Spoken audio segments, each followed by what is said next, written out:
അവൻ്റെ മച്ചാനാ ഞാനും എൻ്റെ ചങ്ങായും കൂടി പുറത്ത് പോയത്. അപ്പോൾ എന്താ പറയുക കുറച്ച് മുന്നിൽ പോലീസുകാരുണ്ടായിനി. അവൻ്റെ ചങ്ങായിനോട് പറഞ്ഞ് ആ ഹെൽമെറ്റ് എടുത്ത് തല വെച്ചാളാണ്.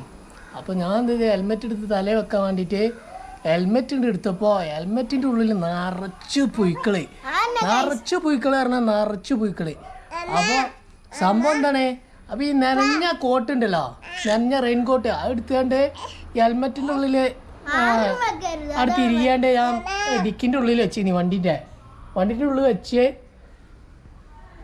നനഞ്ഞോണ്ടാണ് തോന്നുന്നുണ്ട് ഇതിനുള്ളിൽ നിറച്ച്. പിന്നെ ഞാൻ ഇന്നാണ് സാധനം തുറന്നു നോക്കണത്, ഡിക്കി ഓർക്കണേ. അപ്പോൾ ഈ പോലീസുകാരാണപ്പോൾ തുറന്നു നോക്കി എന്നല്ല, അപ്പോൾ ഇതിന് നിറച്ച് പുഴുക്കൾ. അത് ഞാൻ പിന്നെ ഹെൽമെറ്റ് വെച്ചില്ല. പിന്നെ വീട്ടിൽ വന്നിട്ടാണ് പിന്നെ ഈ ഹെൽമെറ്റ് എടുത്താണ് നോക്കണത്.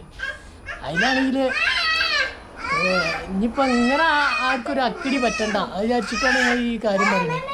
ഞാൻ സംഭവം നോക്കിയാൽ വണ്ടി തുറന്നു വെച്ചാണ് ഹെൽമെറ്റ് അവിടെ ഉണ്ട്.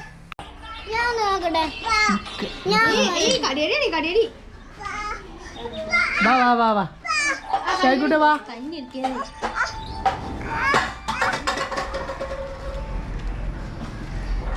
തുറന്നില്ല, തുറക്കേ തുറക്കേ. ഞാൻ എടുത്തുതരാം നിറച്ച് പുഴുക്കളാണ്. ഈ സാധനം എടുത്താൽ വല്ലേ കോട്ടെടുത്താ ഇങ്ങനെ ഇനിയൊരു അക്കിടി പറ്റിയ മോനെ ഇതൊക്കെ ഈ ചെറിയ തരി കണ്ണൊക്കെ പുഴുക്കളാണ്. കണ്ടോ, ഇതൊക്കെ പുഴുക്കളാ. ഷായിക്കുട്ടിയെ കൈ വെക്കല്ലോ കേട്ടോ. ഈ വെള്ള കാണുന്നൊക്കെ പുഴുക്കളാണ്. എന്താ കാരണം? കോട്ട് നനഞ്ഞേന് അതേമാതിരി ഹെൽമെറ്റ് നനഞ്ഞാണ്. കണ്ടാ ഇതിനുള്ളിൽ നിറച്ചും പുഴുക്കള്. ഇവിടെ പുഴുക്കള്. ഇങ്ങനെ ഇനി ആർക്കും ഒരു അക്കിടി പറ്റണ്ട.